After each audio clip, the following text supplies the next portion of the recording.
మనం ఎంతసేపు చర్చించిన విషయం ఏంటంటే అదే అంటే అది అంటే ఇప్పుడు సత్సంగాల పేరు మీద రకరకాలుగా చర్చిస్తూ మైండ్ని మనము ఉద్దీపన చేసుకోవడము, లేకపోతే ఈరోజు సత్సంగం బాగా జరిగింది, లేకపోతే అతను బాగా చెప్పాడు, ఇది కాదు స్పిరిచువల్ అండర్స్టాండింగ్. లైఫ్ అంతా గడిచిపోతుంది, అట్లనే అవుతుంది. ఇప్పుడు ఎంత 32 సంవత్సరాల 36 మరి చూడండి ఏం అర్థం చేసుకున్నారు. నిజంగా మీరు గ్రాస్ప్ చేసింది ఏదో చెప్పండి, అది మీ అనుభవంలో నుంచి రావాలి. ఎవరెవరు ఏదో చెప్పారు, మంచి స్టేట్మెంటు, ఆత్మ పరబ్రహ్మం అట్లా కాదు. మీకేం అర్థమైంది, అది అర్థం కాలేదా, ఎందుకు అర్థం కాలేదు చెప్పండి చూద్దాం. ఒక 2 మాటలు. ఇది ఊరికే అవుట్ ఆఫ్ రెస్పెక్ట్ అడుగుతున్నా, టెస్ట్ చేయడానికి కాదు. అంటే నాకన్నా అన్యంగా లేదండి, అది ఒక్కటే. ఇప్పుడు ఇది ఉంది, ఇది ఎట్లా రుజువు అయ్యేది? మనసుతో అయితే కాదు అది. అంటే రుజువు అయ్యే ఉందా? రుజువు అయ్యే. మరి ఎట్లా తెలుస్తుంది? ఇప్పుడు మనసుతో కాదన్నప్పుడు హౌ డు యు నో? అంటే ఎప్పటికి స్థిరపడుతుంది మనసు? సో అన్వేషణ అంటే ఇదే, ఆ ఒక్క స్టేట్మెంట్ నుంచి పక్కకి జరగకూడదు. ఇప్పుడు జెన్లో ఎక్సలెంట్ మెథడాలజీ ఉంది వాళ్ళ దగ్గర, మన దగ్గర లేదు. మన దగ్గర విచారణ అంటే విచారం చేస్తున్నారు, అంతా తత్వచింతన అంటున్నారు, అసలు ఆత్మచింతన అంటున్నారు. అసలు ఆ పదాలన్నీ చాలా మిస్లీడ్ చేసినాయి. చింతన కాదు చేయవలసింది, ఒక అంశాన్ని తీసుకొని దాన్ని సరిగ్గా నీ జీవితంలోకి అప్లై చేసి నీ జీవితానికి ఆ స్టేట్మెంట్కి మధ్య ఉన్న సంబంధాన్ని నువ్వు మాటలు చెప్పాలి. ఎవరేదో అన్నారు, చాలా బాగా అన్నారు, అది నాకు కరెక్టే అనిపిస్తుంది, అది తప్పు అనిపిస్తుంది, ఇట్లాంటి చర్చల్లో పడితే దానికి విముక్తి లేదు అసలు. ఇంతకుముందు మీరు రాసిన టెక్స్ట్ మెసేజ్లో how human being could be happy అని రాసిన విషయం, how I can be happy, అక్కడ పారాగ్రాఫ్ వేరే ఉంటుంది. సార్ స్టేజ్ ఎక్కితే అద్భుతమైన సలహాలు ఇవ్వచ్చు మనం, మన జీవితం అట్లా ఉందో లేదో తెలియదు మనకు. ఒకసారి ఎక్కడో యుఎస్లో కృష్ణమూర్తి గారు స్పీచ్ ఇస్తున్నప్పుడు ఆ క్వశ్చన్ అండ్ ఆన్సర్ సెషన్లో ఎవరో అడిగారు, అతను చిట్టి రాసి పంపించారు. అందులో ఒక 10 క్వశ్చన్స్ ఏవో ఉంటే కృష్ణమూర్తి జవాబులు ఇవ్వాలి. అందులో ప్రశ్న హూ ఆర్ యూ అని అడిగారు కృష్ణమూర్తిని. కృష్ణమూర్తి దాన్ని చూసి అన్నాడు, మీరు అడగవలసిన ప్రశ్న ఇది కాదేమో, హూ ఆర్ యూ కాదు అడగవలసింది, హూ యామ్ ఐ అని అడుగు. అసలు అడిగే నీవేవాడు ఫస్ట్, దానికి జవాబు కనుక్కో. సరే అడిగావు, అవుట్ ఆఫ్ రెస్పెక్ట్ నీకు జవాబు చెప్తున్నా, ఐఎమ్ నో బడీ, నేను అనామకుడిని చెప్పి. సో అనామకుడు అన్నది 2 ఉన్నాయి. నాకు మాట వరుసకు తెలుసు, నిజంగానే అనామకుడిని తెలుసు. ఇక్కడ నీకు మాట వరుసకు తెలిసిన వాళ్ళంతా ఫిలాసఫర్స్, నిజంగా తెలిసిన వాళ్ళంతా నిజమైన ఆధ్యాత్మికతలో ఉన్నవాళ్ళు, మిగతాదంతా బక్వాసి. సమాచారం ఎంత తెలుసు, ఎన్ని పుస్తకాలు చదివాం, ఇర్రెలెవెంట్. చర్చించుకోవడానికి బాగుంది కానీ ఉపయోగపడదు. ఇంతకుముందు మీరు అన్నట్టు మనస్సుకి అతీతంగా ఇప్పుడు ఉపదేశాలను రాస్తున్నా నేను, ఆ చివరి 2-3 శ్లోకాల్లో రాయడానికి అసాధ్యం అది, అటువంటి సబ్జెక్ట్ అది. ఆ లాస్ట్ 3-4 శ్లోకాలు, ఫస్ట్లో నీకు వ్యాఖ్య ఉంది, 15 శ్లోకాల వరకు వ్యాఖ్య బాగుంది, 18-19 శ్లోకం నుంచి వ్యాఖ్య తగ్గిపోతూ వస్తుంది. ఇప్పుడు 30వ శ్లోకం వచ్చేసరికి దేర్ ఇస్ నో వ్యాఖ్య. అంటే నేను ఎవరో తెలుసుకో అని లాస్ట్ కంటాడు, నేను అనేది కూడా లేదంటాడు. ఎందుకు? ఏదైతే తెలుసుకున్నావో అది ఆల్రెడీ నీలో ఉన్నదైనప్పుడు తెలుసుకున్నది ఏమిటి? అసలు నీలో ఆల్రెడీ ఉన్నప్పుడు నువ్వు తెలుసుకుంటేనే తెలుసుకోకపోతే. ఇప్పుడు గుండె కొట్టుకుంటుంది అని నేను తెలుసుకోకర్లేదు, నేను తెలుసుకున్నా కొట్టుకుంటుంది, నేను తెలుసుకోకపోయినా కొట్టుకుంటుంది. అట్లా ఆత్మ ఉంది, నువ్వు తెలుసుకోక ఒకవేళ ఉంటే ఉంటుంది, లేకపోతే ఉండదు. అందుకని క్లెయిమ్ చేసుకునేవాడు లేడు, నేనే లేదు.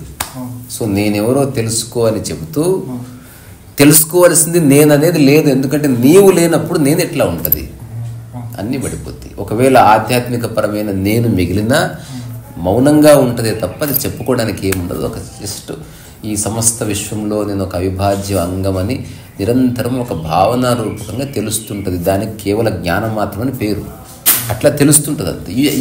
నీకు తెలుస్తుంటుంది అన్నట్టు. నీ కాలు ఉన్నట్టు నీకు తెలుస్తుంది, నీకు గాలి ఆడుతున్నట్టు తెలుస్తుంది, నీ ఛాతీ ముందుకు వెనక్కి ఊగినట్టు తెలుస్తుంది. అట్లా కేవలం జ్ఞానం మాత్రంగా ఈ సమస్తంలో నేను ఒక భాగమని తెలుస్తాం. అక్కడ అయిపోయింది. కానీ అన్వేషించేవాడు ఎక్కువ పుస్తకాలు చదివినా సత్సంగం చేసినా అన్వేషణ ముందుకు వెళ్ళదు. ఎందుకంటే అన్వేషించాలంటే దానికి ఒక ప్రీ రిక్విజిట్ అంటే ఫండమెంటల్ ప్రీ రిక్విజిట్ ఉంది, అంటే ఒక ముందస్తు అవగాహన ఉంది. ఇది భూమి మీద ఉన్న మానవ జాతిని అందరికీ వర్తించే స్టేట్మెంటు. మీకు వేరే నాకు వేరే ఉంటే స్పిరిచువల్ కాదు, అది ఫిలాసఫీ. మీకు నాకు ఏదైతే ఒక్కటే ఉంటుందో అదే ఆధ్యాత్మికత. మీకు నాకు ఆకలి ఒక్కటి, అదే ఆధ్యాత్మికత. కానీ మీరు తినేది వేరే, నేను తినేది వేరే. ఫిలాసఫీ వచ్చేసింది, టేస్ట్ వచ్చింది, ఛాయిస్ వచ్చేసింది. మీరు బట్టలు వేసుకున్న నేను బట్టలు వేసుకున్న హాయిగా ఉండాలి, అది స్పిరిచువల్. కానీ మీ బట్టలు వేరు, మీకు ₹1,00,000 ఉంటాను, నేను ₹100 ఉంటాను, సార్ ₹1000 ఉంటాడు. మారిపోయింది, భేదభావం వచ్చేసింది. నిద్రలో మీరు అనుభవించేది నేను అనుభవించేది ఒకటే, కానీ మీరు పడుకునే బెడ్ వేరు, నేను పడుకునే బెడ్ వేరు. వ్యత్యాసం వచ్చేసింది. సో ఎక్కడెక్కడ వ్యత్యాసం ఉందో అదంతా ప్రపంచం, ఎక్కడ ఏ వ్యత్యాసం లేదో అదంతా ఆధ్యాత్మికత. ఏ వ్యత్యాసం లేని దానికి పద్ధతి అవసరం లేదు, వ్యత్యాసం ఉన్న దానికి పద్ధతి కావాలి. ఇప్పుడు ఎన్నెన్నో చదివినా చర్చించిన ఫండమెంటల్ ప్రిమైస్ ఏంటంటే ఒక్క అంశాన్ని పట్టుకొని ఆ ఒక్క అంశాన్ని వదలకుండా చాలా కాలం ఉంటే అన్ని అంశాలు అక్కడే తెలుస్తాయి అని తెలుస్తుంది. రకరకాల అంశాలు తెలుసుకున్నవాడు ఏ అంశాన్ని సమగ్రంగా తెలుసుకోలేడు. ఒక్క అంశాన్ని సమగ్రంగా తెలుసుకున్నవాడు అన్ని అంశాలు అందులోనే సమలితమై ఉన్నాయని తెలుసుకున్నాడు. ఇప్పుడు మన సబ్జెక్టుకు వద్దాం. అట్లా తెలుసుకోవాలనుకుంటే ఆధ్యాత్మికతకు సంబంధించిన ఇంత వాంగ్మయంలో ఒక 7, 8, 9 స్టేట్మెంట్స్లో స్పిరిచువల్ అండర్స్టాండింగ్ ఎవరైనా తెచ్చుకోవచ్చు, ఎనీబడి. కానీ ఎట్లా అన్నది మళ్ళీ ఎవరి స్థాయిని బట్టి వాళ్ళకు ఉంటుంది.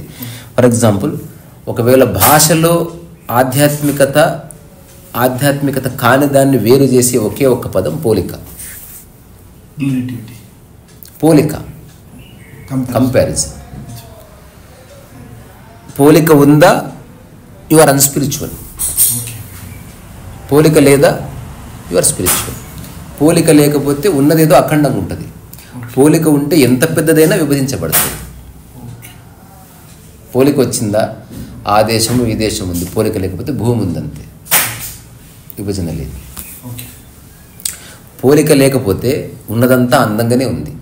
పోలిక వస్తే దీనికంటే అది అందంగా ఉన్నట్టు తెలుస్తుంది, దానికంటే ఇంకేదో అందంగా ఉన్నట్టు. ఇదంతా చెప్తున్న నేను అందరికంటే బాగాలేనట్టు. నేను ఫిజికల్గా బాగాలేను కానీ నా మనసు బాగున్నట్టు, నా మనసు బాగుంది కానీ మీరెవరు బాగాలేనట్టు. ఇట్లా రకరకాలుగా తెలుస్తుంది. విభజనను సృష్టిస్తుంది. సో పోలిక వద్దు. ఇప్పుడు పోలిక వద్దు అన్నది గోడ మీద రాసుకుని ఒక 2 ఏళ్ళు కొనసాగాలి. పుస్తకాలు అక్కర్లేదు, సమాచారం అక్కర్లేదు, సత్సంగం అక్కర్లేదు. అసలు డే టు డే లైఫ్లో ఎక్కడెక్కడ పోలిక వస్తుందో గుర్తుపట్టడమే నీ అన్వేషణ. ఎవరో అన్నారు, ఏం సార్ ఈ మధ్య కొంచెం మా అందరికంటే మా సార్ కొంచెం పొట్టిగా ఉంటాడు ఎవరు అన్నారు. అది ఎందుకు వచ్చింది? అది దాన్ని ఎంతసేపు పట్టుకొని అట్టెట్లంటావు పొట్టి అని బాధపడ్డారు కదా. పోలిక వల్ల ఈ బాధ వచ్చింది. నెక్స్ట్, ఈ పోలిక లేకపోతే బాధ ఉందా? లేదు. అట్లా ఏ విషయాల్లో పోలికలు ఉన్నాయో ఆ విషయాలే నా బాధకు కారణమని గుర్తించడం ఒక పద్ధతి. ఎక్కడ పోలిక లేదో అక్కడ ఏ బాధ లేదు. మీరు అడవిలో ఒంటరిగా ఉన్నారనుకోండి, ఎవరితో పోల్చుకునే కారణంగా ప్రశాంతంగా ఉంటారు. మనిషి ఎన్ని ధ్యానాలు చేసినా, ఎన్ని యాగాలు చేసినా, ఎన్ని తపస్సులు చేసినా లోపల పోలికుంటే వాడు అన్స్పిరిచువలే. ఇప్పుడు ఇది నిజమా కదా టెస్ట్ చేసుకోవాలంటే, ఇప్పటివరకు భూమి మీద ఎవరైతే గురువులుగా మనం చూస్తున్నామో వాళ్ళందరి జీవన విధానాల్లో ఏ పోలిక లేదు. భక్తుని శిష్యుని ప్రత్యేకంగా చూశారు తప్ప నీకంటే వాడు బెటర్ అని కానీ వాడికంటే వీడు బెటర్ అని కానీ ఎప్పుడు చెప్పిన దాఖలాలు. ఎవరి స్టేట్మెంట్ వాళ్ళకి యూనిక్గా ఉంటుంది. సో దెర్ ఈజ్ నో పోలిక. కంపారిజన్ అనేది పాయిజన్. ఒక 1 వర్డ్లో కుదిస్తే ఇంకొంచెం అర్థం కాని వాడికి నీలో భేదభావం తీసి రండి ఆడియో చేస్తుంది సార్తో. భేదభావం తీసి ఇప్పుడు భేదభావం అనేదాన్ని ఫస్ట్ అర్థం చేసుకుందాం. చెప్పురా, భేదభావం అంటే చూడు. అంటే మీరు బ్రాహ్మణ్స్, నేను అంటే ఆ స్థితులకు సంబంధించిన వ్యత్యాసాలు,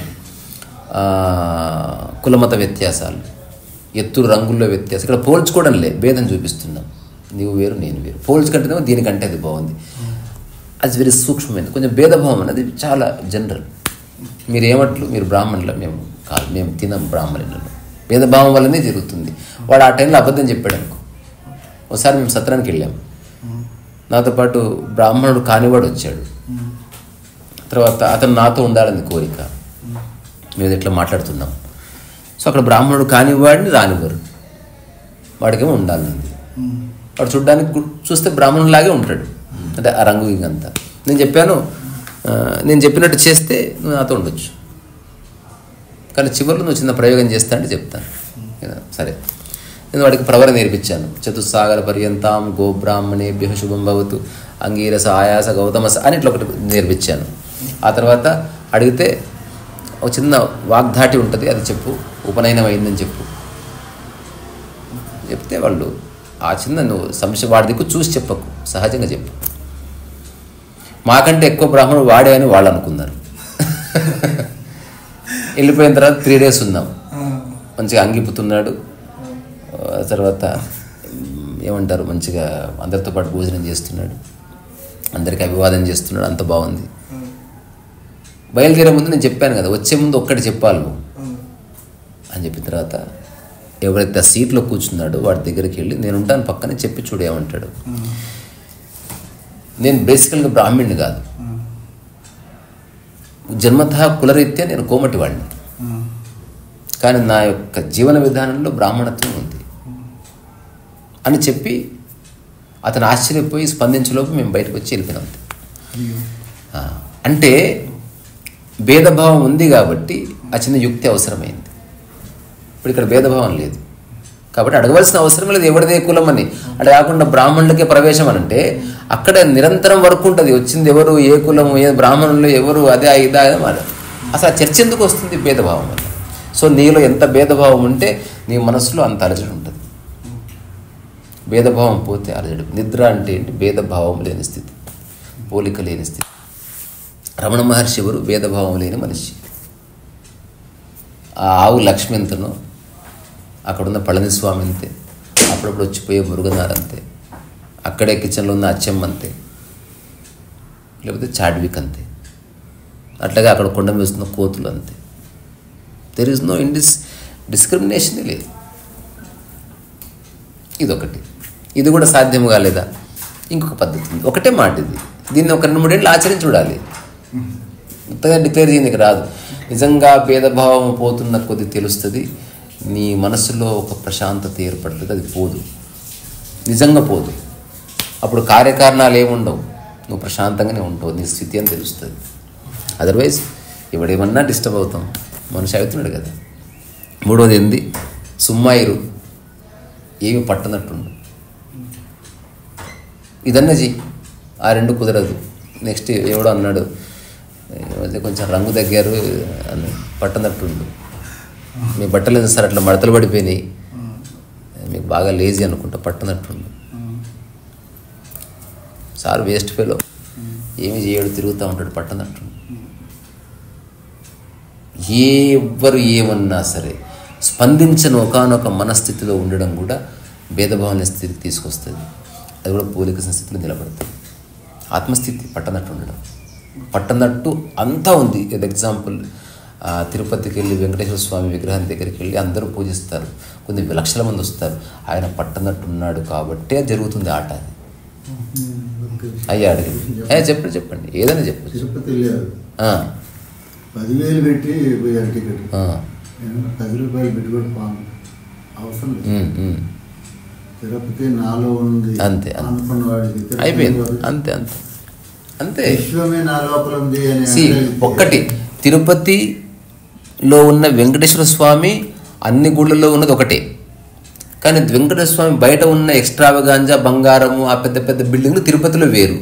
అందుకని ఒకవేళ తిరుపతికి వెళితే దైవ దర్శనం కోసం పోకూడదు, తిరుపతికి వెళ్తే తిరుపతి చూడ్డానికి పో, దైవం కోసం ఎక్కడికన్నా పో. ఈ పక్కనే ఉంది వెంకటేశ్వర స్వామి టెంపుల్, అక్కడ కూడా అదే దైవం ఉందని తెలుసుకుంటే భేదభావం పోయింది చూడు. అదర్వైజ్ అదో పెద్ద అహంకారం, మేము తిరుపతికి వెళుతున్నాం అనేది. సో ఏ భేదభావం వద్దు. మూడోది పట్టనట్టుండు. నిన్ను మెచ్చుకున్నా పట్టుకోకు, నిన్ను తిట్టున్నా పట్టించుకోకు. పట్టదంటే పట్టించుకోకుండా ఉండవని కాదు, కళ్ళు మూసుకొని పారిపోకు, సన్యాసివి కాక ఇక్కడే ఉండు. వాడు తిడుతున్నాడని తెలుసుకొని పట్టనట్టుండు. నన్ను మెచ్చుకుంటున్నాడు, ఏదో తనకేదో నచ్చింది నాలో అని తెలుసుకొని పట్టనట్టుండు. చెప్పండి ఏదైనా చెప్పచ్చు. ఇది నేను అన్నది నాది అన్నది నేను కాదు. అది ఎట్లా అని చెప్పగలగాలి. ఇది ఓకే, ఫిలాసఫీలో ఇదంతా ఉంది. మా ఫ్రెండ్ ఒకడు బుక్కే రాశాడు, నిర్వచించండి. ఇదంతా భాషలో దాన్ని మీరు విడమర్చి చెప్పగలగాలి. ఉదాహరణకి ఎక్స్ప్లెయిన్ టు మీ అని అడిగితే ఎట్లా చెప్తారు? ఇప్పుడు మన సుబ్రహ్మణ్య స్వామి కలిసాము, పుస్తకం తెచ్చాము ఇక్కడ శ్రీకాళహస్తి. ఇప్పుడు పుస్తకం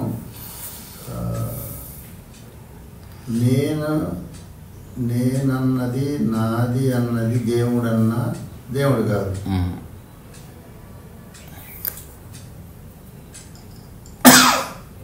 ఈ రెండింటిని ఏదైతే చూస్తుందో చూసేవాడు,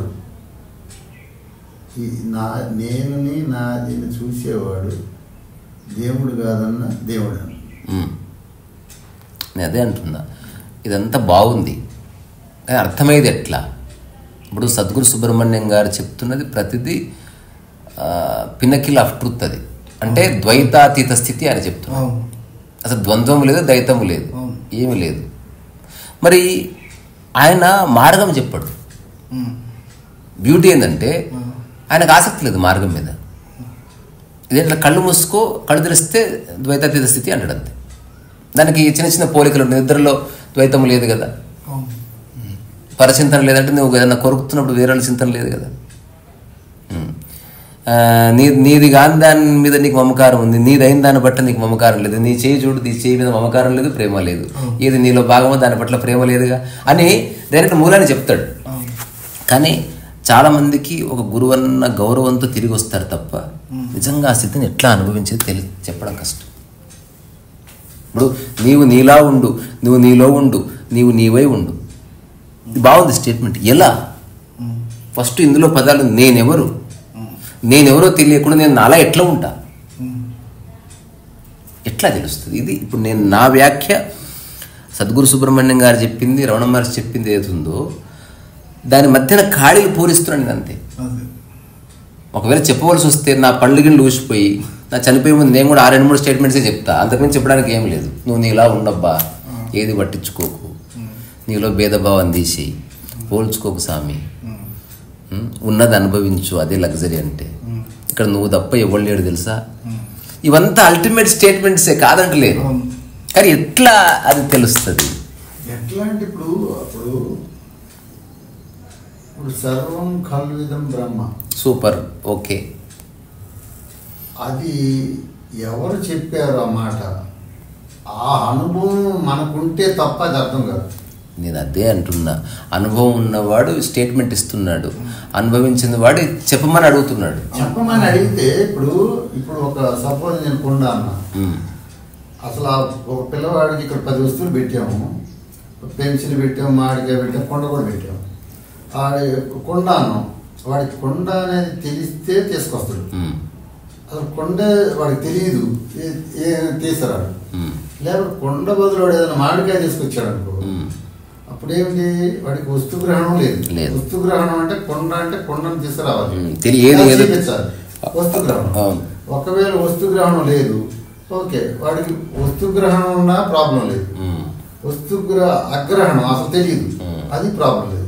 ఆ కొండ అంటే వాడు మామిడికాయ తెచ్చిండంటే అన్ని దగ్గర. ఓకే, ఏమిటి ఇప్పుడు చెప్పాలనుకున్నది? నేను అంటే ఇప్పుడు శరీరాన్ని, ఇప్పుడు ప్రపంచం మొత్తాన్ని నాది అంటున్నాను, ఈ శరీరాన్ని నేను అంటున్నాను. ప్రపంచాన్ని చూస్తున్నాం కదా, శరీరాన్ని కూడా నాదే అంటారు మీరు నేనని ఏమన్నారు? ఎవరు? మీరే. శరీరాన్ని నేనే అని కదా, నాదే అని చెప్తారు మీరు. ఈ బాడీ ఎవరిదంటే నాదే అని చెప్తారు మీరు. దాన్ని అట్లా దాంతో ఐడెంటిఫికేషన్ వచ్చినప్పుడు నేను అనేది కలిపి చెప్పే ప్రక్రియ. ఇప్పుడు ఇవన్నీ కలిపితే నేనయ్యాను. నేను కలిపి బాడీ అని చెప్తున్నారు. అవును, అట్లా కలపకుండా చెప్తే నాది అని చెప్తున్నారు మీరు బాడీని కూడా. ఓకే, కలపకుండా అంటే నాది అంటే నేను అంటే జ్ఞానం వరకే, జ్ఞానానికి ఇది మిక్స్ చేసి నాది అని చెప్తున్నాను. ఇప్పుడు జ్ఞానికి జ్ఞానమే నేను అని అనగలిగితే శరీరం నాది కింద వస్తుంది. మీరన్నదంతా కరెక్టే, రూఢి పడడం ఎట్లా మీరన్నది తప్పనట్లే. రూఢి ఒకళ్ళకి పడటం అది అది అది నాకు అనుభవం అయితే చాలు, కానీ వేరే వాళ్ళకి రూఢి పడుతుంది. అక్కడికే వస్తున్నా. ఒకవేళ నిజంగా అనుభవం అయిన తర్వాత ఒకవేళ చెప్పాలనుకుంటే వచ్చే చిక్కది. ఒకవేళ చెప్పవలసి వస్తే పద్ధతి ఏందనేది నా చిన్న అన్వేషణ. చెప్పండి. ఇప్పుడు అది అది అది చూసేది అది అది స్వయం, నాది అనేది అది స్వయమే. దానికి రెండవది వేరే వాళ్ళకి చెప్పాం, అది చూసేది కాదు, అనుభవానికి వచ్చేది కాదు. అనుభవానికి ఏదైనా రావాలంటే రెండవది ఉండాలి. స్వయం స్వయం అది సాక్షి అంతే. ఓకే, అందులో డిస్ప్యూట్ ఏం లేదు. ఇప్పుడు మీరు చెప్తే ఇప్పుడు చిన్న ప్రశ్న, ఈ చిన్న ప్రశ్న వేస్తే డిస్కషన్ పూర్తయింది. ఇప్పుడు మీరు చెప్తున్నది మీ గురించేనా లేకపోతే అట్లా అనుకుంటున్నారా? నా గురించి, వేరే వాళ్ళ గురించి నేను. ఇప్పుడు మీరు చెప్తుంది మీ స్వానుభవమై దాన్ని నిలబడి చెప్తున్నారా? తద్వారా డిస్కషన్ లేదు, మీరు పక్కకి జరిగేది అంతే. డిస్కషన్ అయిపోయింది, ఇంకా అది ఎండ్ అయిపోయింది. ఇప్పుడు ఇది ఎట్లుందంటే ఆయన పూర్తి ఆరోగ్యంగా ఉన్నాడు, మనకు డాక్టర్తో ఏ పని లేదు, ఆయన అయిపోయింది అక్కడ. అది ఒకవేళ మీరు చెప్తున్న నిజంగా మీ జీవిత ఆదర్శము లేకపోతే మీ ఆచరణ అనుకో, though most blessed person you are. నేను 65 ఏజ్. ఓకే, 58 ఇయర్స్ నుంచి ఇది ఎతికి ఎతికి ఎతికి నేను కూడా తెలుసుకోవాలని లాస్ట్కి ఏమనుకున్నాను, నేను తప్ప ఏదైనా తెలుసుకుంటా, నన్ను నేను తెలుసుకోలేను అని తెలుసుకున్నాను. ఏదో ఒక విధంగా మనసు ఆగిందంటారా? ఇప్పుడు మీరు రోజువారీ జీవితం ఎట్లా ఉంటుంది? జీవితం అంటే అది నడుస్తూ ఉంటుంది. ఇంకా నాకేమో ఇట్లా ఏదైనా కోరికలు అవి సంపాదించి ఏదో ఉన్నదాన్ని అంతే. ఈ శరీరానికి ఎంత నీడో, పెద్ద బట్టలు వేసుకోవాలనిపించదు. ఈ మా వాళ్ళు పిల్లలు ఉంగరాలు తెచ్చి పెడితే అవి తెచ్చి దాంట్లో కూడా జిల్ల పడుతున్నాయి. ఈ బట్టలు కూడా మినిమం చెప్పాలంటే బట్టలు వేసుకుంటా, కానీ రమణ మహర్షి లాగా అంటే మరి అలా ఉండలేము. సమాజం ఉంటుంది కానీ లోపల భావనలో లేదు నాకు ఈ బట్టలు. బాగుంది అంటే ఇప్పుడు ఒక ఓల్డ్ స్టేట్మెంట్ ఉంటుంది, బట్టలు వేసుకున్నా దాంట్లో బందీ అయ్యి ఉండకని. అంత బందీ ఏం లేదు. ఇప్పుడు ఇది ఒక బట్ట, ఇది నేను కాదు. ఈ శరీరం కూడా నేను వేసుకున్న బట్టే అంతే. గుడ్. అలా నిలబడితే ఇక దానికి మనసు ఉంటుంది, కోరికలు ఉండవు. బాగుంది మీరు నిలబడటం అంతే. అదే స్థితి. ఇప్పుడు మనం ఆకాశాన్ని కూడా మనం. సో మీకు ఏమైనా జీవిత లక్ష్యాలు ఉన్నాయా ఇప్పుడు? నాకేం జీవిత లక్ష్యాలు ఏదైనా సాధించాలి? ఇంకా సాధించేదే కాదని తెలిసిపోయింది. సాధన అడుగుతున్నా. అసలు నేను లాస్ట్కి ఇన్ని పుస్తకాలు చదివాను, గురువులు గెలిచాను, అది మా అమ్మ నుంచి నాకు ఇన్స్పిరేషను. అది తెలుసుకునేది కాదని తెలుసుకొని వివేకానంద కాడి నుంచి రమణ మహర్షి కాడి నుంచి సైలెంట్ అయిపోయాడు. అది తెలుసుకునేది అని ఎందుకు చెప్తామంటే ఎదుటి వ్యక్తికి వాడు తెలుసుకోవాలి అనకనేపోతే వాడు ప్రయత్నమే చేయడు. లాస్ట్ ఒకవేళ తెలుసుకున్న వ్యక్తి వచ్చి నాకాడ అడిగితే అది తెలుసుకునేది కాదు బాబు, స్వయము. అది తప్ప ఏదైనా తెలుసుకుంటావు, నేను తెలుసుకోలేదు అని అతనితో చెప్పవచ్చు, తెలుసుకున్న వ్యక్తితో. మీరు ఎట్లా పరిచయం ఒకరికొకరు? చూసా నేను, ఆనంద్ సార్ ఉంది కదా, ఈ శ్రీనాథ్ పెట్టాడు మీ గురించి. అచ్చా, శ్రీనాథ్ పెడితే మీరు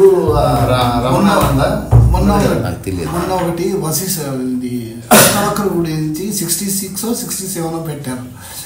పండ్లు, శనగలు అది చెప్పుకొచ్చారు, బఠానీలు అని చెప్పుకొచ్చారు, బాగా చెప్పుకొచ్చారు. అష్టావక్ర గీత నేను కానీ ఆయనకి మరి ఎక్కడ అంటే ఇప్పుడు మళ్ళా ఇప్పుడు ఒకసారి చెప్పినాక ఇంకొకటి ఉంది. అందరు చెప్తే ఎక్కదు అది, అతనికి ఎంత ఎక్కుతుందో తెలిసి చెప్తే ఎక్కుతుంది. అంటే ఇప్పుడు ఉదాహరణకి సైకిల్ నేర్పించేది ఉంది, ఒక కాళ్ళు లేని వాడు వచ్చాడు అనుకో, వాడికి సైకిల్ నేర్పించే మొత్తం లెసన్స్ మార్చాల్సి వస్తుంది. అంటే ఎదుటి వ్యక్తి ఎవరో తెలుసుకొని చెప్పొచ్చు, అందరికి ఎక్కుతుంది, కానీ ఫస్ట్ గ్రౌండ్ క్లియర్ చేయాలి. చాలా మంది ఇక్కడ తప్పులు ఏమీ లేవు అసలు. ఎందుకంటే అయ్యా ఎల్లవరాజు గారి ఎన్నో విన్నా, అద్వైతం బ్రహ్మం గారి, లాస్ట్కి నా మనసు ఎదురు తిరుగుతుంది. ఎందుకు ఇది ఎంత థీరీ అనేమో అనుభవానికి రాదు అని లాస్ట్కి నాకు అది స్వయం, అంటే నేను గొప్ప నేను అంటలేదు, అది స్వయం నాకు ఒక ఈ ఆర్ష విద్యా తరంగాని తెచ్చారు భగవద్గీత. అది ఇప్పుడు ఈ శాస్త్రాన్ని మన ఊరు చెప్పేది వేరు, అక్కడ ఎగ్జాంపుల్స్ ఇచ్చి చెప్తే అది ఎక్కువ. ఇప్పుడు పిల్లవాడికి 2 రోజులు 4 అన్నాం, వాడికి అర్థం అవ్వలేదు. ఎలా చెప్పాలి? 2 1 1 + 1 2 + 3 4 ఏదో విధంగా చెప్పాలి. అంటే వాతానికి అర్థమేట చదివా. అలాంటి థియరీలు అలాంటి బుక్స్ తెచ్చి ఆ గురువు గారు ఉన్నాడు ఇప్పుడు నల్లగండలో, అది తెచ్చిన తర్వాత నాకు బాగా 99% ఒక అయింది. తర్వాత ఈయన ఇప్పుడు సుబ్రహ్మణ్యం గారు తెచ్చి ఆయన మాటలు కూడా ఎన్ని ఆ పుస్తకాలు చదివా. అప్పుడు నాకు ఒక అవగాహన వచ్చింది. అంటే ఇది మా స్వయం అనేది తెలుసుకోవడానికి లేదు, తెలుసుకునేది కాదు. ఇప్పుడు అదే సుశుక్తిలో మన స్వయం ఉన్నప్పుడే ఇక ఏది లేనప్పుడు ఉన్నది ఏదో అది, అంటే అదే నేను. ఇప్పుడు మీరు చెప్తే అనుకుంటే ఇచ్చిన అది ఫిలాసఫీ అయి ఉండొచ్చు, లేదా మీ స్వానుభవం అయి ఉండొచ్చు, ఇద్దరిది ఒకటే ఉండదు. చెప్పండి, నేను పుస్తకంలో మాట అంటే అది మాట కాదు, ఆ మాట సర్వం ఖల్విదం బ్రహ్మ, అది ఇప్పుడు నేను అనుభవం అయిన మాట. అది నాకు బాగుంది. అది ఎల్లవరాజు గారి కుర్చీ బ్రహ్మమే అన్నాడు. ఉన్నదంతా బ్రహ్మమే అన్నాడు. తద్వారా అంటే నాకు ఎక్కల ఏంటి కుర్చీ బ్రహ్మ అన్నాడు. ఈ గదిలో రూఢిగా చెప్పిన 3వ వ్యక్తి మీరు. అంటే శశభిషలు ఏమీ లేకుండా నాకు తెలిసింది, నేను చెప్పలేను, నాకు అవసరం లేదు, బట్ ఓవరాల్గా ఇప్పుడు అడిగాను ఏమైనా లక్ష్యాలు ఉన్నాయంటే లేవన్నాడు, సాధించడానికి ఏమి లేవన్నాడు. అది అక్కడ తెలిసిపోతుంది. అసలు అది ఆగిపోయింది, అది మనసు ఆగిన స్థితే. అది ఏదైతే ఉన్నదో అది అప్పుడు అది ఒక్క స్థితి ఎప్పుడైతే సుషుప్తిలో ఉందో అదే కంటిన్యూ అవ్వాలి. ఇంకా అవుతుందా? ఇప్పుడు అవుతుందంట. ఇప్పుడు అది ఇప్పుడు కంటిన్యూ అంటే తెలుసు, కానీ అనుభవంగా ఆ స్థితి ఒకసారి నిలబడాల. ఇక్కడ మన జగత్తు మనస్సు ఉండటం వల్ల నిలబడదు. విక్షేపం, ఈ ఎంత విక్షేపం మంచి కరెక్ట్ చెప్పారు. విక్షేపం ఉన్నా నాకంత లేదు. అర్థమైందా? ఇప్పుడు ఆ స్థితి ఎప్పుడంటే ఈ మొత్తం ఉన్నప్పుడు ఉన్నా లేనట్లు ఎవడు భావించడు. అంటే గుడ్డివాడికి ప్రపంచం కనపడదు, జ్ఞానికి ఉన్నా అది చూడడు. అంటే అది సత్యం అని అంటాడు. అదే అవసరం లేదంటే అది ఉంది అంటే అది సత్యం కాదు, నేను సత్యం. నేను సత్యం అని ఎప్పుడైతే తెలిసిందో జగత్ మిథ్య. బ్రహ్మ సత్యం అంటాడు. ఆ బ్రహ్మ సత్యం అన్న కాడ నేను సత్యం పెట్టగలిగితే జగత్ మిథ్య. ఇప్పుడు నాకు అది చూస్తా ఉంటుంది, ఉందని లేదు, అది సత్యం కాదు. నేను సత్యం అని నాకు డిక్లేర్ అయిపోయినప్పుడు అది మిథ్య. ఇప్పుడు నేను సత్యం అని నాకు గట్టిగా డిక్లేర్ అవ్వలే, అదే మరి జగత్తే మిథ్య. అప్పుడే బంగారం. ఇప్పుడు ఈయన ఎవరు రామకృష్ణ పరమహంస ఒక ఇటుక బంగారం పెట్టిక మట్టి పెడితే నాకు బరువు ఒకటే ఉంది, తేడా కనపట్లేదు. సమస్థితి అంటే అది. ఇప్పుడు ప్రతివాడికి కనబడి ప్రపంచం సత్యమనే కదా మొత్తం పోగులేసి అన్ని చేసి ఒక సూది తీసుకొని మరి పైకి వస్తే అక్కడ ఇవ్వగలవంటే అక్కడ ఇవ్వలేను. మరి ఎందుకు పోగేస్తున్నారు అంటే మరి తినడానికి ఎంత కావాలి నీకు? ఏమి లేకపోతే చింతకాయ తింటా ఉంటా, చెట్టు కింద ఉంటా, నాకు ఇల్లు అవసరం లేదు. బాగుంది. ఇది పూర్తి చేస్తా. అంటే మీరు చెప్పింది చాలా బాగుంది. ఇప్పుడు ఆయన చెప్పిన నేను చెప్పిన ఒకటే చూడు. ఇక్కడ వ్యక్తి ఇంపార్టెంట్ కాదు, విషయమే ఇంపార్టెంట్. ఇక్కడ వ్యక్తి గురించి ఇక్కడ చేస్తున్నది ఏమి లేదు. ఈ గదిలో అసలే లేడు వ్యక్తి, విషయమే ఉంది. నలుగురులో ఉన్నది నేనే, నలుగురుగా కనిపిస్తుంది నేనే. అంతే. అది తెలిసిన వాడు తెలుస్తుంది, తెలియని వాడు తెలియదు. అట్లీస్ట్ ఇట్లా అనుకోవచ్చు, అందరి ఆకలి ఒకటి కదా, అట్లా ఆకలి నిలబడతలేదు అది నిలబడలేదు. నిలబడటం అంటే నీకు లోపల నీకు నమ్మకం. తర్వాత మనం ఎప్పుడన్నా ఏకాంతంలో మాట్లాడతాం. కానీ రండి, అది నడుస్తుంది కూడా, ఒక 2 minutes అయిపోతుంది. అయితే మనం కంక్లూజన్ ఏమిట్రా అంటే, ఎక్కువ తెలుసుకున్నంత మాత్రాన తెలుసుకోబడదు. ఒక్క మాటని పట్టుకొని చాలా కాలం ఆ మాటని మీరు పరీక్షిస్తే మీ మీద, ఇప్పుడు ఆయన అన్నాడు కదా, ఆ బ్రహ్మ అన్న చోట నేను పెట్టగలిగితే అన్నాడు ఒక మాట. అది మామూలు విషయం కాదు. అది అది నువ్వు సైకలాజికల్ గా పెట్టడం వేరే, కానీ స్టిల్ నీకు డౌట్ ఉంటుంది. అందుకే ఇప్పుడు నేను ఇచ్చిన స్టేట్మెంట్స్ పోలిక వద్దు, ఒకటి భేదభావం పోని, ఊరకే ఉండు, ఆ తర్వాత అన్ని పనులు సమశ్రద్ధతో చెయ్యి.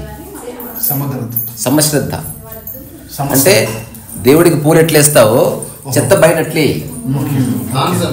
కాన్సన్ట్రేషన్ కాదు, కాన్సన్ట్రేషన్, ఇంట్రెస్ట్, ఈక్వల్ ఇంట్రెస్ట్ లేదా ఈక్వానిమస్ ఇంట్రెస్ట్ అన్నారు. ఈక్వల్ కూడా కాదు, ఈక్వానిమస్ ఇంట్రెస్ట్. అది ఇంకొకటి ఏంది, దీనికోసం ఎదురు చూడకు. ఇది అద్భుతమైన విషయం. ఇది అసలు ఎదురు చూడకు దీనికోసం. ఒకరు ఎదురు చూడకపోతే ఏం జరుగుతుంది? ఆయన చెప్పింది కొంత జరుగుతుంది. చెప్పండి మీరు, యూ షుడ్ ఓపెన్ అప్. కడులో కొంచెం గుసగుసలు ఆడుకోండి, అయిపోతుంది. మాట్లాడుకోండి, గుసగుస. రానే రాదు, రానున్నది రాకమానదు, తానెంత చింత చేసినా కానున్నది కాకమానదు. సో ఇప్పుడు అదేంది, ఎదురు చూడకు. ఎదురు ఒక మాట, ఎదురు చూడొద్దంటే నిజంగా మీరు సాధన చేశారనుకో, అసలు మీరు ఆత్మజ్ఞానం కోసం కూడా ఎదురు చూడరు. అప్పుడు ఏం జరుగుతుంది? ఉన్న క్షణం తప్ప ఏం లేదు ఇంకా మీకు, మీరు దిమ్మ తిరిగిపోతుంది అంతా. వచ్చేస్తారు మీరు ఆటోమేటిక్. ఏదో బస్సు కోసం చూస్తే ఎదురు చూడొద్దు అన్నారు కదా, ఏం చేయాలి? భేదభావం వద్దు, పరచింతన వద్దు, మీ పరిధి మీరు చేసుకుంటున్నారు. అదే ఓల్డ్ కథ ఉంటుంది కదా, బస్సు ఈరోజు లేటుగా వచ్చింటుంది కాదు, నేనే తొందర వచ్చాను విషయం, నేను బస్సు. తర్వాత ఇంకొకటి, ఇప్పుడు ఎదురు చూడడం అయిపోయింది, అత్యంత ముఖ్యమైనది పరచింతన కూడా వద్దు. ఇందులో ఏదో ఒక్కటి పట్టుకో, ఇన్ని అక్కర్లే. భేదభావం లేని స్థితి అన్నా పరచింతన లేని స్థితి ఒకటే. పరచింతన లేదంటేనే ఎదురు చూడడం కూడా పోయింది, ఎదురు చూడడం లేదంటేనే పోలిక లేదని. ఇవన్నీ ఒక్కటే అని తెలిస్తే రాను రాను మనం ఇంకా ఆధ్యాత్మిక పరమైన పదాల వైపు వెళ్ళలే, సాక్షి వైపు వెళ్ళలే, నిష్కామ కర్మకి వెళ్ళలే, సమదృష్టికి వెళ్ళలేదు, సమత్వానికి వెళ్ళలేదు, సామరస్యానికి వెళ్ళలేదు, ఎరుకకి వెళ్ళలేదు, చైతన్యానికి వెళ్ళలే. మనం ఇంకా దానికి సంబంధం లేని విషయాలు మాట్లాడుతున్నట్టున్నా ఏదన్నా ఒక్క వాక్యం పట్టుకొని మనిషి సాధన చేస్తే అక్కడే చేరవలసిందే. అట్లా అప్పుడు స్వయమే చైతన్యం అని, స్వయము సాక్షిని అది నడుస్తుంది, పట్టించుకోవచ్చు. మీరు తిట్టాలనిపిస్తే తిట్టొచ్చు. చెప్పండి. నేను అంటే అహంకారం. ఇప్పుడు నా పేరు ఏదో యోగిరెడ్డి. అహము అహంకారం వేరేనా సార్? నేను అంటే నా నామము యోగిరెడ్డి, రూపం శరీరం. నేను అనేది ఈ నామము రూపం శరీరం కాదు. శరీరం కాదంటే ఏమిటి? అశరీరం. దానికి శరీరం అవసరం లేదు, శరీరానికి అది అవసరం. ఈ శరీరం లేకపోయినా అది ఉంటుంది. అప్పుడు మీరు తిట్టారనుకో, ఇప్పుడు ఒకవేళ మీరు ఫలానా మలేషియా టౌన్షిప్లో అతను ఉంటాడు, అతను మంచోడు కదంటే ఏదేదో కదా ఏం చెప్తాడు అది ఇది అని చెప్పారు. ఒకవేళ నేనే పక్కన నా దగ్గరికి వచ్చారు, మీరు నా పేరు ఎత్తి కూడా తిట్టారు, యోగిరెడ్డి వాడు ఎట్టాటోడు అంటే అట్టాడు అంటే ఎక్కడ ఆయన తెలుసా అన్నాడు. నేను సైలెంట్గానే ఉన్నాను. తర్వాత ఎవరో చెప్పారు, ఆ పక్కన నుంచి మీరు ఎవరైతే అడుగుతున్నారో ఆయన ఈయన. అప్పుడు మీరు ఎంత తిట్టారు, కంగారు పడు. నాకేం ఉండదు, ఏమనేముండదు. తిట్టినా కొట్టినా కొరికినా ఊరకున్నవాడు ఉత్తమ లేదు. ఎవరు తిడతాడు, ఎవరు తిడతావు? నన్ను తిట్టలేడు, నన్ను తిట్టలేవు. ఒక ఋషి, ఒక గురువు, ఒక రాజు దగ్గరికి పోయాడు. మీరు నన్ను ఏం చేయలేరు, నేను చంపుతా అన్నాడు. నన్ను చంపలేవు, ఇప్పుడు కాలు తీసేయరాడు, కాలు తీసి నవ్వుతున్నాడు. అంటే అంత సమస్థితిలో శరీరం స్పృహ లేకుండా ఉన్నాడు. అలా ఉండగలిగారు. ఇది నేను నాది అనుకోగలిగి, ఈ సృష్టిలో మొత్తాన్ని నాది అంటావు, ఇది ఒకటే నేను అంటావు. నేను నాది అనుకోగలిగితే అదే నువ్వు. అది నువ్వు అనుభవంగా అంటున్నావా లేదా నోటి మాట అంటున్నావా?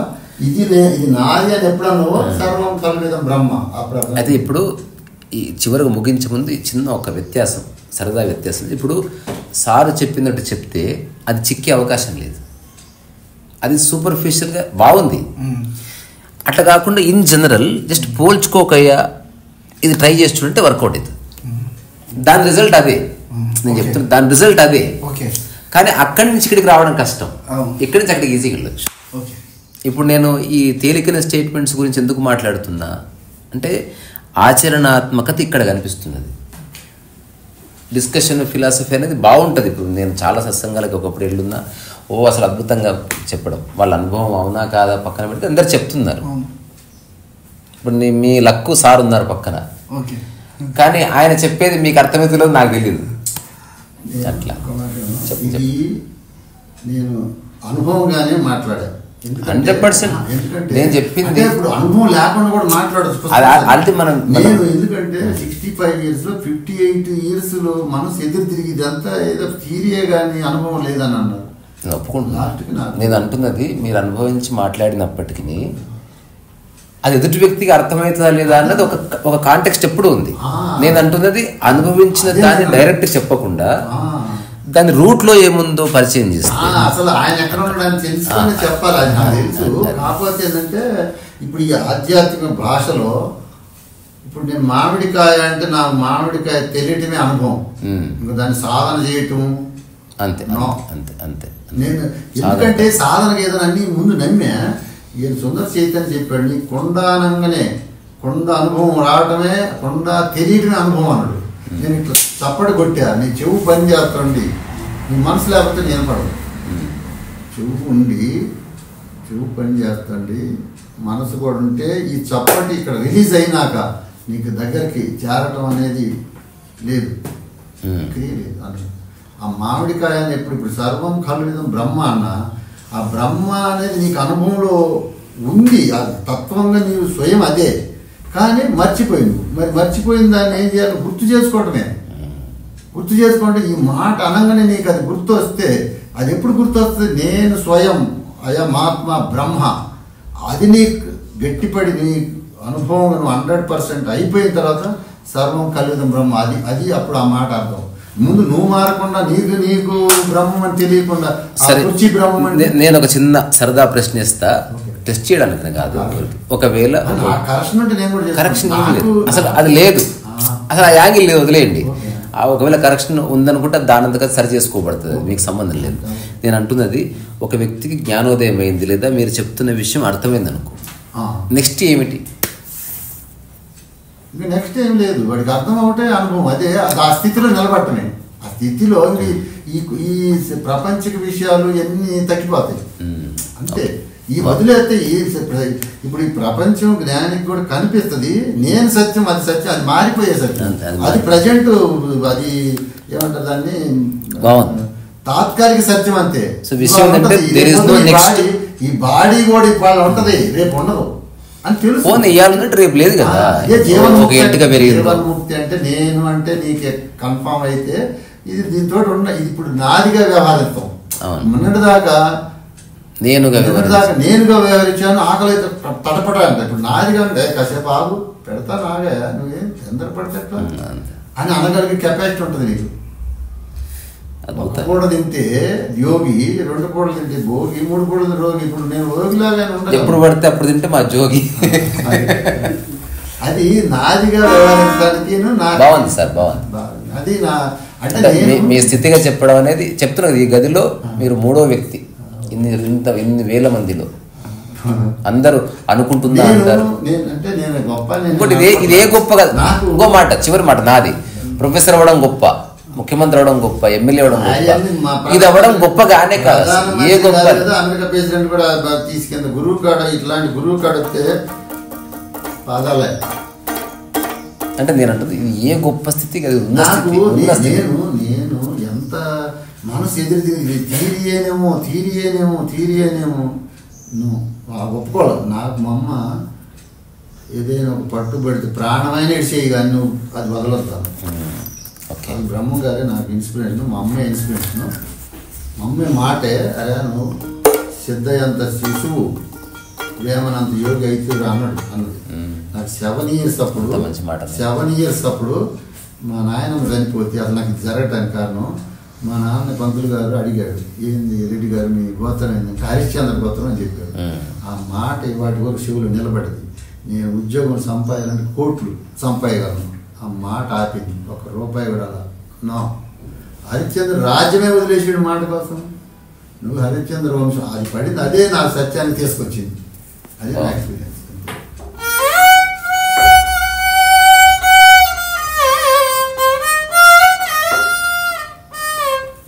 ఒకసారి మీ నెంబర్ అంటే నేను ఇస్తాలే.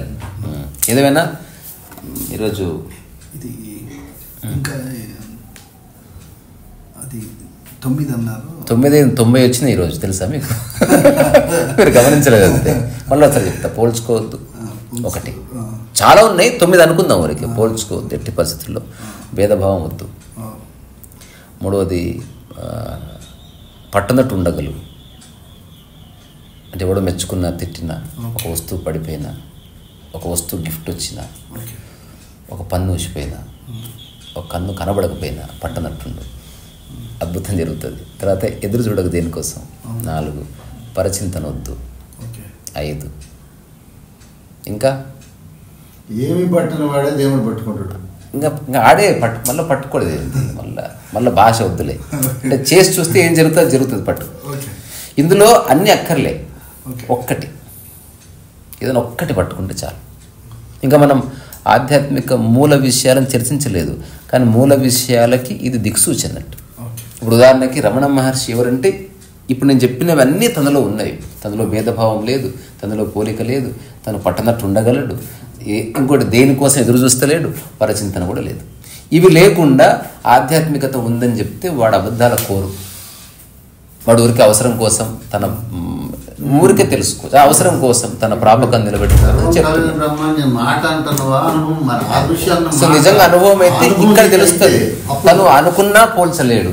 ఒకవేళ పోలిస్తే అవసరార్థం పోలుస్తాడు అంతే తప్ప తనకు ఎవరికి అర్థమైతే అర్థం అవ్వలేదు, అది వదిలి మనకు అర్థమైతే చాలు. నేను అంటున్నది మీ జీవన విధానంలో మీ ఆచరణలో తెలిసినప్పుడు మాటలకు అతీతంగా మౌనంగా ఇవన్నీ ఎదుటి వ్యక్తులు కనిపిస్తాయి మీకు. అది సత్యం. అంటే ఇప్పుడు నేను మాట్లాడితే మీకు తెలిసింది అనుకో, అది ఓన్లీ అర్ధ సత్యం. అది బాగా మాట్లాడి ఉండొచ్చులే అనుకోవచ్చు. అట్లా కాకుండా 1 సంవత్సరం తర్వాత నా ఆచరణ మీరు చూస్తున్నారు, ఆచరణలో నేను చెప్పినవన్నీ కనిపిస్తున్నాయి. భేదభావం లేదు, లేకపోతే సమత్వ దృష్టి ఉంది, లేదా సామరస్యం ఉంది, లేదా ఆయన దేనికోసం ఎదురు చూడడం లేదు, ఆయన పరచింతన చేయడు అని నీకు రూఢిగా తెలిసిన తర్వాత భాష ఎందుకు అసలు? ఆయన అన్నాడు కదా, అది ఉంది అని తెలుసుకోవడమే జ్ఞానం అయిపోయింది. అట్లా ఆ స్థితిని మీరు చూడడంతోనే అది మీలో ఉదయిస్తుంది అంతే తప్ప దీనికి సాధన అనే చివరి మాట. సాధన చేసి తెలియగానే, తెలిస్తే సాధన ఎందుకు? అది సాధన మనం తాళం ఓపెన్ చేయడానికి 1.5 గంట పట్టింది, తెలియగానే. జ్ఞానం అనేది కలుగుద్ది అంతే. అంతే కలుగుతుంది. కలుగుదం బ్రహ్మ అంటే అంతే. నువ్వు బ్రహ్మమైన ప్రకృతి బ్రహ్మమే. సో ఈ తత్వమసి అన్న, అయమాత్మం బ్రహ్మ అన్న, లేకపోతే సర్వం కలివిదం బ్రహ్మ అన్న, నువ్వు నేను ఒకటే అన్న, అదే ఇది అన్న, శూన్యత అన్న, ఏది మన అనామకత్వం అన్న, నామరూపరహిత స్థితి అన్న, ఇవన్నీ ఒకటే, వేరే వేరే కావు, ఒకటే. నేను అంటే ఫైనల్, నేను అంటే చిదాకాశం. ఆకాశాన్ని కూడా నేను చూస్తున్నానంటే ఆకాశం కూడా నాలో ఉంది, ప్రపంచం నాలో ఉంది అని నీ నిశ్చయ జ్ఞానం అయితే నువ్వే బ్రహ్మ. నేను శరీరంలో ఉంది అన్న జీవుడు, శరీరంలో నేనున్నా జీవుడు, మృత్యువే. మృత్యు అంటే మళ్ళా జన్మే, అది సావదు, మళ్ళా జన్మే. ప్రపంచం నాలో ఉంది అంటే అది బయటకు పోయిన ప్రపంచం నాలో ఉంది అంటే వాడు ఎవరు నమ్ముతుడు? మనం పిచ్చాడు అంటాడు. కానీ ఎవరి బడి దగ్గర పెడితే అనకూడదు. ఒక్కటైతే చెప్పాలనుకుంటుంది, అత్యంత చిన్న విషయము తేలిగ్గా అర్థం చేసుకునే విషయం ఏదైనా ఉందంటే ఇదే. భూమి మీద విమానం నేర్చుకోవడం కష్టం, మిగతావన్నీ చాలా కష్టం. ఇది అయితే ఇది కంటికి కనబడదు కనుక దాని మీద చాలా కథలు అడుగుతున్నారు. ప్రూవ్ చేయలేము. తెలిసిన తర్వాత ఇంత కష్టపడ్డా నేను కూడా అనుకున్నాను. నాకు ఎన్ని దెబ్బలు తగిలింది, ఇది రావడానికి అంత దెబ్బలు తగిలింది. మామూలు సర్టిఫికెట్లు ఎగిరిపోయినాయి. అసలు నాకు తెలుస్తుంది ఈ దెబ్బ తగిలినందువల్ల నాకు పైకి లేపుతుందని కూడా స్పృహ వస్తుంది నాకు. మా అమ్మ చెప్పిన కాడి నుంచి 7 సంవత్సరాలు ఎప్పుడైతే. మీ అమ్మగారి పేరు? మా అమ్మ పేరు అక్కమ్మ. అక్కమ్మ గారు. ఆమె చదువు లేదు, ఆమె అప్పుడే ఆ మాట నువ్వు సిద్ధయంత శిశువు వేమనంత యోగి అయితూ రానది. అది చిన్నప్పుడు ఆ 7 years అప్పుడు 10 years అప్పుడు ఇంత చిన్న బుక్ ఉంది, ఇప్పుడు కూడా ఉంది వేమన పద్యాలు. వేమన పద్యాలని సరిగా వేమనుడు నేనన మేను కాదని శరీరం కాదని మానసమున తెలియకొని ముక్తి లేదన్నాడు. ఇప్పుడు అదే స్టేట్మెంట్ నాకు అది ఇప్పుడు కలిగింది. దానికోసం ఎంత ప్రయత్నం చేసి అర్థం కాడికి పోయి నిలబడ్డారు. విశ్వం దర్పణ దృశ్యమానం. దర్పణం అంటే నీ జ్ఞాన దర్పణం. నీ జ్ఞానానికి బహర ఏది లేదు, బయట లేదు. సర్వం తనలో ఉండంగా దరవెతికడి ఎద్దుల మనమున తెలపంగా రాదన్నాడు. అంటే ఏమిటి ఆ మాట? అర్థమై మాట్లాడుతున్నావు, నువ్వు పుస్తకం తీసి చదువుతున్నావు, అది నీకే తెలియాలంతే. మన చర్చ సారాంశం అంతా అంతే. నేను చదివి చెప్పినా అనుభవించి చెప్పినా ఈ రోజు అప్పుడు లేదు. అది మీరు రూఢిపరచక్కర్లే, ఒకరికి రూఢి అవసరం లేదు. అంటే దాన్ని అయ్యా అది ఫస్టే తెలుస్తుంది. అది రెండోది ఒకవేళ నిజంగా కాదనుకోండి, దానివల్ల ఎవరికి నష్టం? ఆయనకే నష్టం. లేదా నేను అబద్ధం చెప్తే నాకు నష్టం. ఎవడైతే దీన్ని వ్యాపార వస్తువుగా మార్చుకుంటుందో అది వేరు. సో మనం ముగ్గురం ఆ కోవకు చెందిన వాళ్ళం కాదు. అయ్యా అంటే ఈ స్థితిలో చిన్న లేదు పెద్ద లేదు. మీలో ఉన్న తత్వానికి ఇప్పుడు ప్రహ్లాదుడు ఎంతడు? ప్రహ్లాదుడు ఏమన్నాడు? అందుగలడు ఎందు లేదని సందేహం వల్ల ఆ స్థితిలో ఉంది కనుకనే నేను మీ నమస్కారం పెట్టినా నేను పెద్ద చిన్న తీసుకురావడం.